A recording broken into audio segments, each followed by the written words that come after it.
세월이 빠르게 지나가는 것에 대해서 10대는 기어가듯이 시속 10km로 간다 얘기를 하고요.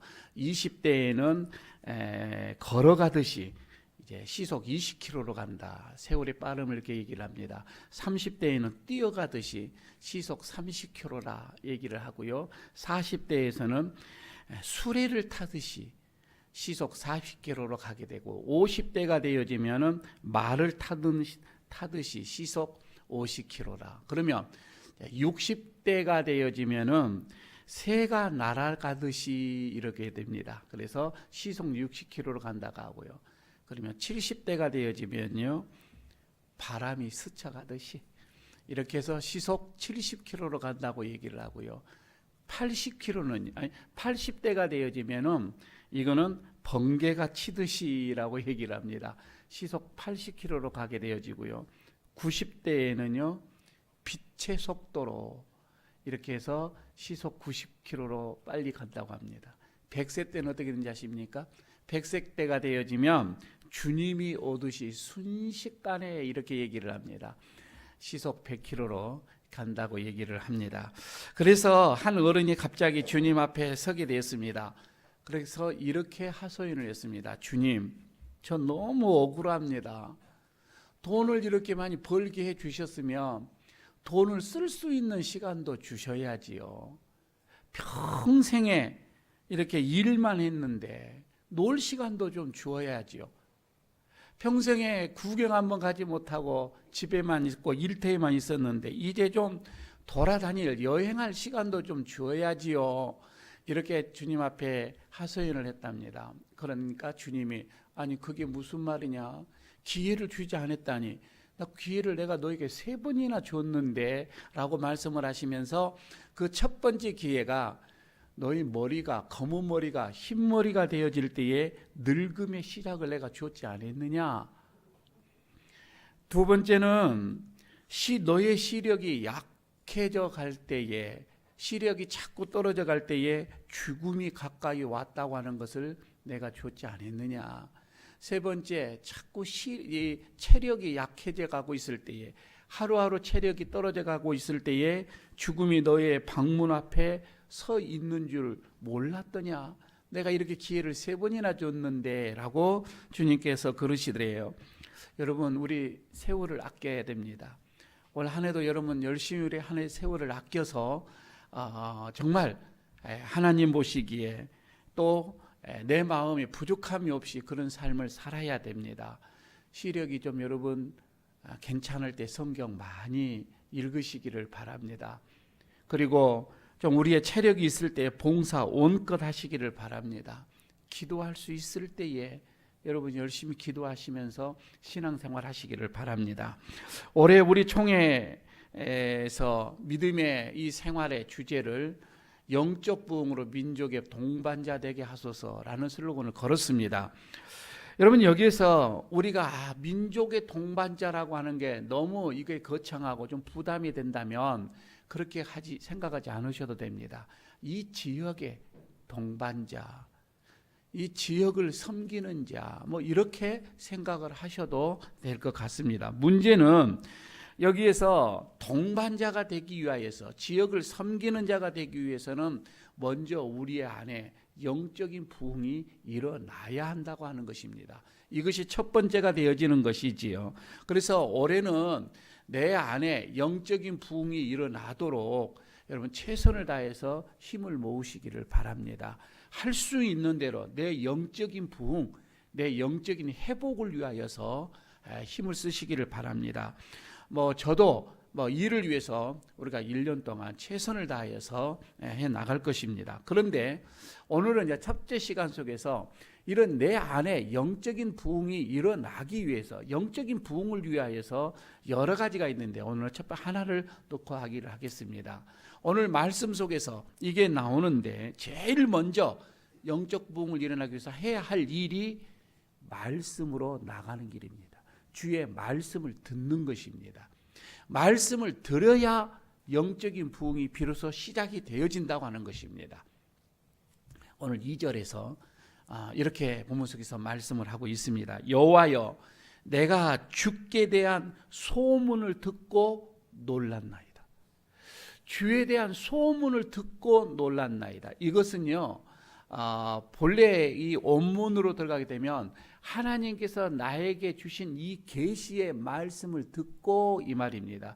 근데 이것을 계시의 말씀을 들었는데 이것을 하박국 선지자는 소문이라고 여기서 표현을 했습니다. 이거는 하나님이 나에게 주시는 이 계시의 말씀을 나 혼자 듣는 것이 아니라 모두가 다 들어야 할 것으로 생각을 해서 소문이라고 이렇게 표현을 했던 것으로 봐집니다. 그리고 놀랐다.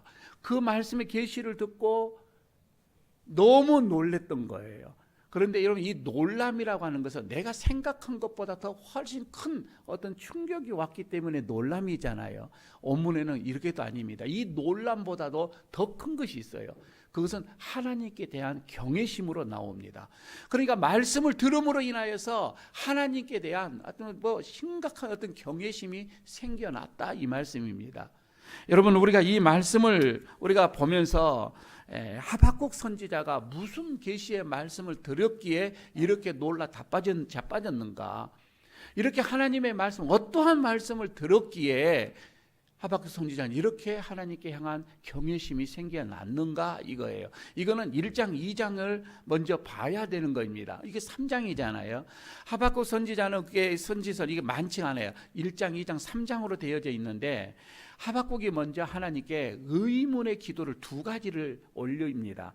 하나님께 묻는 질의가 나와요. 그 1장에서 첫 번째는 이거예요. 하나님, 왜 하나님의 자녀, 하나님의 백성, 하나님의 어떤 이런 의인들이 고통을 당해야 합니까? 왜 이렇게 고통을 당해야 되고 도리어 저렇게 믿지 않는 자들은, 악한 자들은 흥왕해야 됩니까? 라고 하는 질문이 1장에서 나옵니다. 굉장히 이 하박국 선지자는 여기에 대한 궁금증이 있었던 것 같아요. 여기에 대한 하나님께서 얘기를 합니다. 대답을 하는데 그것은 이스라엘 백성이 범죄했기 때문에 그렇다, 이거예요.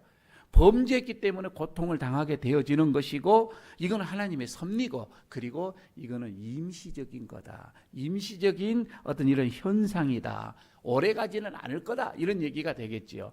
그리고 두 번째, 다시 2장에서 또 하박국 선지자가 기도를 합니다. 이거 뭐냐면, 그래요, 의인이 범죄했을 때에 하나님께서 징벌을 하시는데 왜 그 징벌을 하시는 것을 더 악한 자를 들어서 징벌을 하십니까? 라고 하는 거예요. 이게 하박국 선지자로서는 굉장히 의문스러웠던 것입니다. 그런데 이것도 대답을 하나님께서 얘기합니다. 그런 역설적인 상황 속에서도 의인은 믿음으로 말미암아 살리라. 의인은 믿음으로 살게 될 것이다 라고 하는 하나님의 어떤 이 대답을 합니다. 이 말씀을 들은 거예요.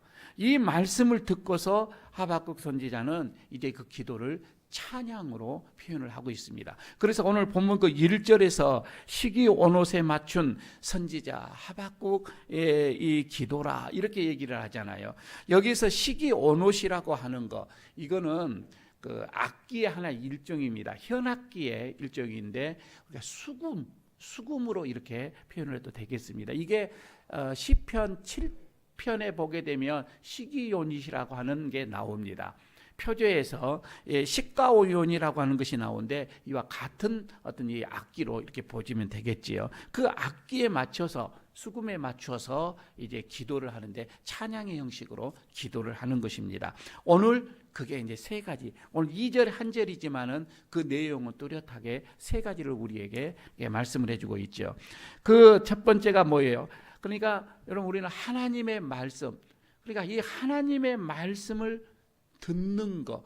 여러분, 올해 우리가 여러분 힘써서 한번 해보시기 바랍니다. 하나님의 말씀이 내 안에 들려올 수 있도록. 아무리 여러분 많이 선포가 되어져도 말씀이 들어오지 않지요. 안 들어올 것입니다. 그러나 어떤 사람들은 또 쏙쏙쏙 들어오게 될 것입니다.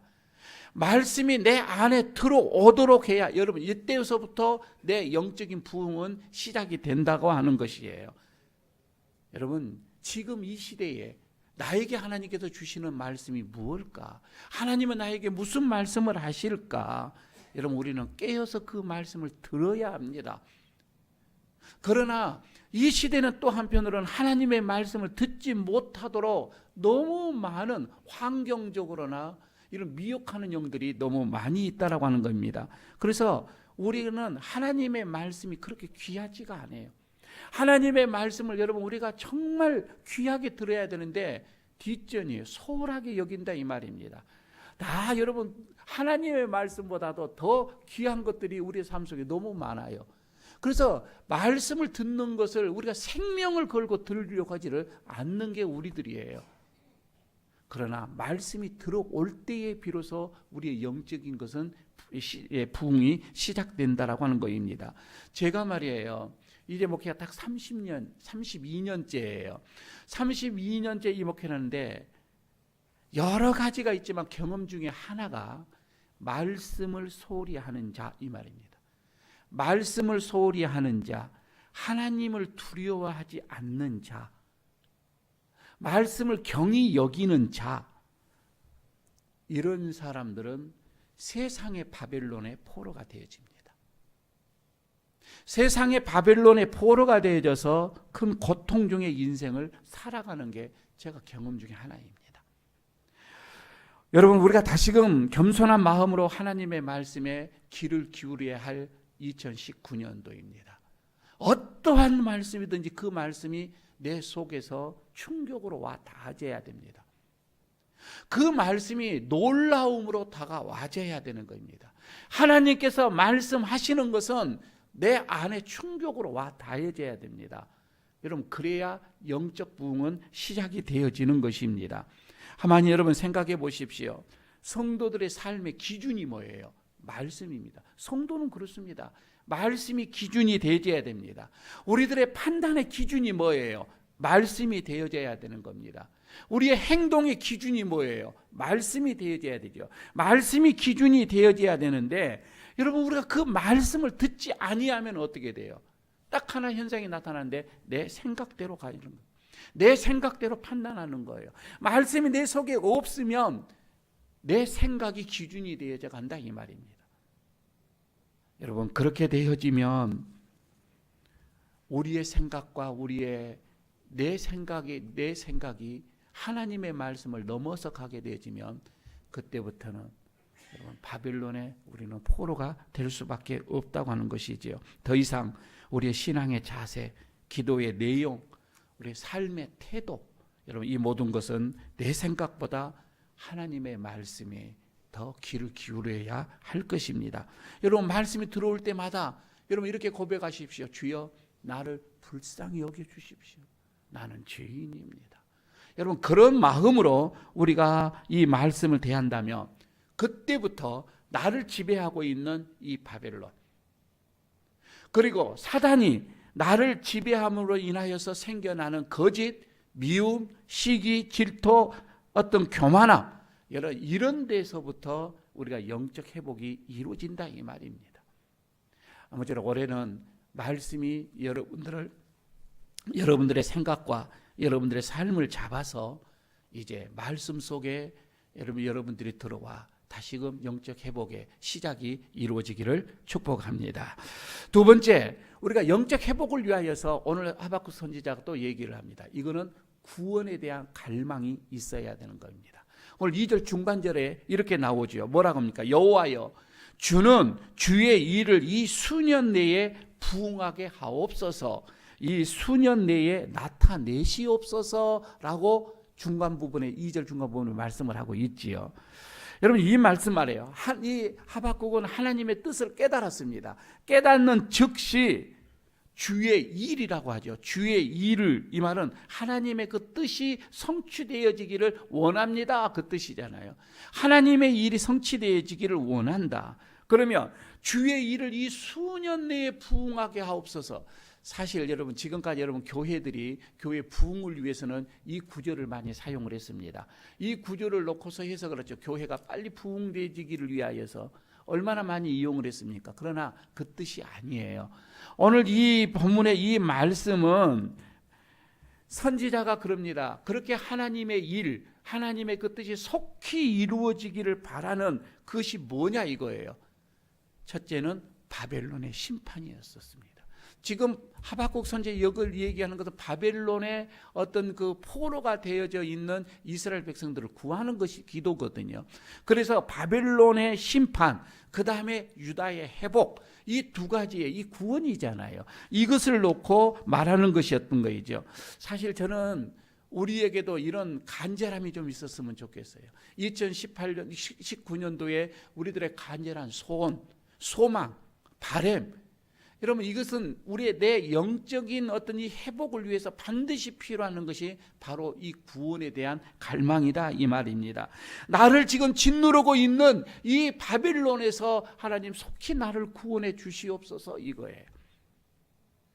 나를 지금 휘어잡고 있는 이 사단의 역사에서 하나님 나를 속히 구원해 주시옵소서. 먼저 여러분 내 자신을 지금 무언가 하나님의 말씀이 아닌 다른 무언가에 내가 지금 얽매여져서 거기에 끌려가고 있는 나의 이 삶에 대해서 여러분 구원해 달라라는 그런 간절한 소망, 이 기도가 우리에게 있어야 한다 이 말입니다. 여러분 이것이 나의 어찌 내 개인의 문제만 되겠습니까? 가정을 위해서 여러분 기도해 주시기를 바랍니다. 우리의 온 가족들이 하나님 앞에 온전히 쓰기를 원합니다. 아직도 믿음 밖에 있는 우리의 가족들이 너무 많이 있습니다. 아직도 하나님을 알지 못하는 그런 가족들이 있습니다. 하나님 저들을 구원하여 주옵소서라고 하는 가족의 영혼의 구원을 위한 간구도 우리에게 있어져야 되겠지요. 여러분 또한 이거 직장에서도 마찬가지입니다. 내가 어떠한 자리에 있든지 어떠한 위치에 높은 위치에 있든지 여러분 우리는 겸손하게 일을 해야 할 것입니다. 그래야 우리의 동료들이 나의 이런 섬김, 나의 삶을 보고 그들의 영혼이 또 구원의 길로 들어서게 될 것입니다. 저는요 교회에서도 마찬가지라고 봐져요. 사탄은 어떻게 해서든지 마지막 때의 교회를 흩틀게 하려고 노력을 할 것입니다. 아주 온갖 방법을 다 동원할 것입니다. 첫 번째는 주의 종의 영적인 리더십에 흠집을 내게 될 것입니다. 교인들과의 사이를 이간질하게 될 것입니다. 아주 교회를 세속화시키려고 합니다. 인간의 집단으로 만들려고 어지럽히고 그리고 시끄럽게 하는 그런 전략을 쓰는 게 사단의 마지막 때의 어떤 그런 역할입니다. 그러나 결국은 여러분 사단은 피하고 말 것입니다. 사단은 승리하지 못할 것입니다. 그래서 고린도후서 2장 15절에서는 이렇게 말씀을 하고 있잖아요. 우리는 구원을 받는 자들에게나 아니면 망하는 자들에게나 하나님 앞에서 그리스도의 향기니라고 말씀을 하고 있습니다. 여러분 우리는 믿는 사람 앞에서나 안 믿는 사람 앞에서나 그리스도의 향기로 살아가져야 할 것입니다. 언젠가 성도 한 분이 저에게 카톡으로 글을 하나를 보내주셨어요. 제가 그거 보면서 곰곰이 생각을 좀 했어요. 그분은 일은 뭐 다르게 생각을 않겠지만 저는 그거를 신앙으로 어떤 이거를 각색을 해서 한번 읽어본 적이 있습니다. 가슴에 와 닿았어요. 그게 뭐냐면 인생의 고수와 하수라고 하는 이런 제목으로 보낸 글이었는데 저는 이것을 신앙의 높은 수준의 고수와 낮은 수준의 하수라고 이렇게 생각을 바꾸어서 한번 그것을 읽어봤습니다. 여러분 한번 여러분들도 한번 읽어보시고 이거에 대한 내 신앙을 한번 영적으로 한번 점검해 보시기를 바랍니다. 고수에게는 인생이 놀이터이고 하수에게는 인생이 전쟁터이다. 고수는 고수는 나날이 축제이지만 하수는 나날이 숙제이다. 고수는 인생을 운전하지만 하수는 인생에 끌려다닌다. 고수는 일을 몸소 실천하지만 하수는 일을 말로만 한다. 고수는 화를 내지 않지만 하수는 매사에 열을 받는다. 고수는 사람들과 웃고 살지만 하수는 사람들 앞에서 늘 찡그리면서 산다. 고수는 만날수록 좋은 사람이지만 하수는 만날수록 실망만 더해진다. 고수는 항상 희생을 하며 살지만 하수는 절대로 손해보는 일을 하지 않는다. 고수는 늘 뭘 해줄까라고 생각을 하지만 하수는 늘 뭘 해달라고 불평만 한다. 여러분의 신앙은 고수입니까? 하수입니까? 사단은 어떻게 해서든 여러분 우리를 예수님으로부터 뛰어놀려고 합니다. 믿음의 생활 기쁘게 하지 못하도록 늘 여러분 우리에게 불평과 불만으로 신앙생활 하게끔 하려고 할 것입니다. 그렇게 함으로 인해서 결국은 믿음에서 떨어져 나가게끔 하는 게 사단의 역할입니다. 갈라놓으려고 합니다. 그래서 거짓 소문들을 퍼뜨리기도 합니다. 여러분, 우리가 이런 상황 속에서 그러나 우리가 구원의 열정을 가지고 구원하고자 하는 그런 간절한 소망을 가지고 우리가 올해도 출발을 전진해 간다면 먼저는 여러분 우리가 영적인 부흥이 내 안에서 일어날 줄로 믿습니다. 그렇게 되면 이 지역의 동반자가 되어지고 우리 민족의 동반자가 되어질 줄로 믿습니다. 세 번째, 여러분 하나를 봅니다. 영적 부흥을 위해서는 꼭 우리에게 필요한 것이 있는데 여러분 이게 긍휼함입니다. 다시 말하면 불쌍히 여기는 마음입니다. 그게 2절 후반절에 이 말씀이 나왔죠. 같이 한번 여러분 우리가 읽어보도록 하겠습니다. 같이 큰 소리를 읽겠습니다. 진노 중에라도 긍휼을 잊지 마옵소서. 진노 중에라도 주의 긍휼을 잊지 마옵소서. 하나님의 진노가 심한 가운데서도 우리를 불쌍히 여겨달라고 하는 그 긍휼을 잊지 말라고 하는 하박국 선지자의 기도입니다. 우리가 비록 죄를 지었습니다. 우리가 비록 하나님 앞에 잘못이 많습니다. 그러나 하나님 나를 불쌍히 여겨 주옵소서, 나를 긍휼히 여겨 주옵소서라고 하는 이 기도입니다. 여러분 사실 우리가 이렇게 새해를 맞이하게 되어지고 여러분 우리가 지금 이렇게 믿음의 생활 여기까지 온 거 하나님의 긍휼하심입니다. 우리가 예수님을 이렇게 구주로 섬기는 거 주님의 긍휼하심이 있기 때문에 여러분 우리가 이렇게 되어지는 거예요. 긍휼하심이 없으면 여러분 우리가 이렇게 살 수 있을까요? 마찬가지입니다. 여러분 말세에는요 사탄에게 사로잡히게 되어지며 사단의 역사에 우리가 거기에 들어가게 되어지면 제일 먼저 우리의 심령이 강팍해집니다. 우리의 마음이요 강팍해지기 시작을 하면서 더 이상 우리 안에 사랑이 없습니다. 우리 안에 용서가 없습니다. 우리 안에 긍휼함이 없다 이 말입니다. 여러분 이 긍휼이라고 하는 거, 이 긍휼은 하나님 예수님의 그 십자가의 사랑을 체험하는 성도들 그리고 종들이 할 수 있는 일이에요. 하나님의 긍휼을 체험한 사람만이 할 수 있다 이 말입니다. 우리나라의 대표하는 그 지성인 김홍신 작가가 있죠. 이분이 말이에요. 인생을 맛있게 사는 지혜라는 그 책에서 그 대목 한 구절이 있습니다. 뭐라고 얘기하냐면 죽도록 가족을 위해 일만 하다 퇴직을 하니까 나에게 남는 게 집 한 채 그리고 조그마한 어떤 금전 몇 푼 그리고 늙고 병든 육신이 내 앞에 덩그러니 남아있더라. 이런 게 얘기가 글이 있습니다. 여러분 이걸 보면서 우리 여러분 남편들 말입니다. 우리 아버지들 말입니다. 아무리 무능해 보여도 가정을 위해서 모든 것 다 희생을 했습니다. 그리고 여기까지 왔습니다. 더욱이 지금 IMF보다 더 힘들다라고 하는 요즘에 밖에 나가서 얼마나 많이 힘들어하고 있는지 열심히 일하고 있는 내 남편 그리고 우리 아버지 말입니다.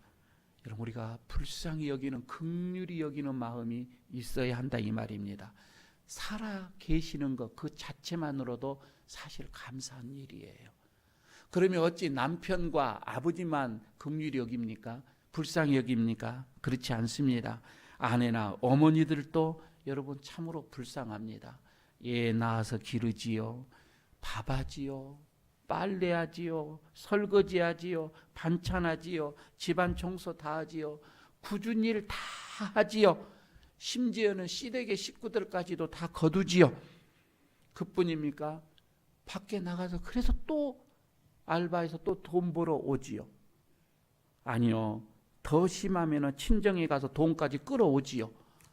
평생에 여러분 이렇게 힘들어한 아내들의 어머니들이 어디에 있습니까? 불쌍히 여겨야지요. 그러면 여러분 부모님만 불쌍합니까? 그렇지 않습니다. 요즘에 자녀들 보십시오. 얼마나 불쌍합니까? 입시 지옥이라고 하는 여러분 거기서 그들의 아름다운 학창시절 청춘을 다 바칩니다. 그러고 나면 행복입니까? 아니요. 백수가 청년이 되지요. 그러면서 딱 세 가지를 포기를 하는 게 요즘에는 삼포시대라 얘기를 하지요. 연애를 포기합니다. 할 수가 없어요. 결혼을 포기합니다. 출산을 포기합니다. 여기에서는 요즘에는 이제 2포가 더 얹혀집니다. 그래서 5포 시대라고 하지요. 집 사는 것을 포기합니다. 인간관계 자체를 포기합니다. 아니요. 이걸로 끝나면 괜찮게요. 다시 2포가 다시 또 얹혀집니다. 그 7포 시대입니다. 이게 뭐이죠? 꿈을 포기합니다. 희망을 포기합니다. 그래서 N포 시대라 이렇게도 얘기까지 하잖아요. 요즘 젊은이들이 그렇다 이 말입니다. 우리의 자녀들이 그렇다 이 말이에요. 얼마나 불쌍한지. 모두가요. 그러니까 다 불쌍해. 사람들은 다 불쌍하다 이 말이에요. 어느 한 사람이 아니라 이 말입니다. 우리는 불쌍히 마음을 가져야 됩니다. 어느 70먹은 어르신 내가 생일인데 그 생일날에 너무 이 치아가 이 치통에 고통스러워서 급히 치과를 찾았습니다. 너무너무 힘들어서 그 차를 도로가에 그 병원 바로 앞에 그냥 밑에 도로가에 받쳐놓고 바로 올라가서 잠깐 치료하고 나오려고 했는데 치료를 받고 나와서 보니까 교통순경이 교통법규 위반이라 해서 딱지를 끊고 있는 겁니다. 그래서 사정을 했습니다. 한번 봐주소. 오늘 내 생일인데 내가 너무 이 치통이 심해서 잠깐 들어갔다 왔는데 한번 봐주소. 그렇지 않으면 내 오늘 생일날이 나의 가장 어디 보면은 참 기분 안 좋은 생일이 내 인생에서 될 것도 같은데 이러면서 사정을 했습니다. 경찰관이 법과 인정합의 사이에서 결정을 내려야 하는데 어떻게 내려야 될까? 주변 사람들이 몰려들기 시작을 합니다. 저 경찰이 어떻게 내릴까? 그런데 주변에 있는 사람들도 두 쪽으로 쫙 나눠집니다. 한쪽에서는 그렇습니다. 큰 소리로 얘기합니다. 법이 우선이다. 맞잖아요. 법이 우선이다. 법 앞에서는 누구든지 다 평등해야 한다. 나이가 많다고 해서 아니다. 여러분, 나이가 들면 다야 법대로 집행을 해야 세상이 굴러간다. 정상적으로 굴러간다라고 한쪽에서 얘기를 많이 하고 있습니다. 정의감에 불타 있잖아요. 그런데 다른 한쪽에서는 또 얘기를 합니다. 아니, 어르신이 치아가 치아 치통이 얼마나 심했으면 저기다 받쳐놓고 올라갔을까. 생일인데 좀 봐주소. 저는 저 경찰 아비도 없나? 애미도 없나? 좀 봐주소. 라고 한쪽에서는 또 그렇게 얘기를 합니다. 여러분에게 한번 물어볼게요. 1번 법대로 해야 된다. 한번 손 한번 들어보시기 바랍니다. 예? 2번 아니 그래도 그렇지. 좀 어르신인데 봐주셨으면 좋겠다. 그러면 손 안 드신 분은 딱지를 끊으라고 하는 거예요? 지금 말하라고 하는 거예요? 여러분, 1번은 율법주의 신앙입니다. 철저히 원칙에 따라서 해 나가는 거예요. 그런데 말이에요. 우리 인간은 완전하지가 못해요. 완전한 사람이 없다 이 말입니다. 우리 모두는 언젠가는 그 율법에 우리는 빠지게끔 되어져 있습니다. 율법의 늪에 빠질 수밖에 없어요. 완전하지 않기 때문에. 그런데요, 평상시에 율법대로 살아야 한다라고 주관하는 사람은 내가 거기에 빠졌을 때는 어느 도움을 받지를 못합니다. 왜? 내가 그렇게 살아왔고 그렇게 주장해 왔기 때문에 그렇습니다. 그런데 한 번만 봐달라고 하는 그 노인의 하소연에도 불구하고 경찰이 스티커를 끊었습니다. 끊고는 주고는 가버렸어요. 이 노인이 너무 실망감에 화가 난 거예요. 그렇게 아들 같은 애한테 그렇게 하소연도 했는데 하고 불평을 했으면 씩씩하면서 불평을 해서 너 한번 두고 보자. 그래, 법은 법이지. 지는 얼마나 잘 산가 보자. 하고는 차를 탔습니다. 얼마짜리 끄는 거야? 하고 이렇게 보니까 보는 순간에 웃을 수밖에 없었어요.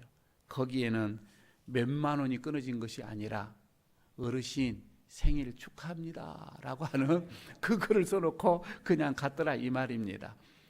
이 노인이 지나가는 멀리 가는 경찰관을 이렇게 바라보고 있는데 손을 흔들어 주면서 가더라 이 말입니다. 여러분 오늘날 우리 가정들, 여러분들 가정들, 그리고 여러분의 학교, 그리고 여러분의 직장, 아니 우리 교회 말입니다. 이 교회가 왜 이렇게 다투고 분열이 있고 깨지고 그래야만 합니까? 여러분 거기에 법이 없어서 그럽니까? 아니에요.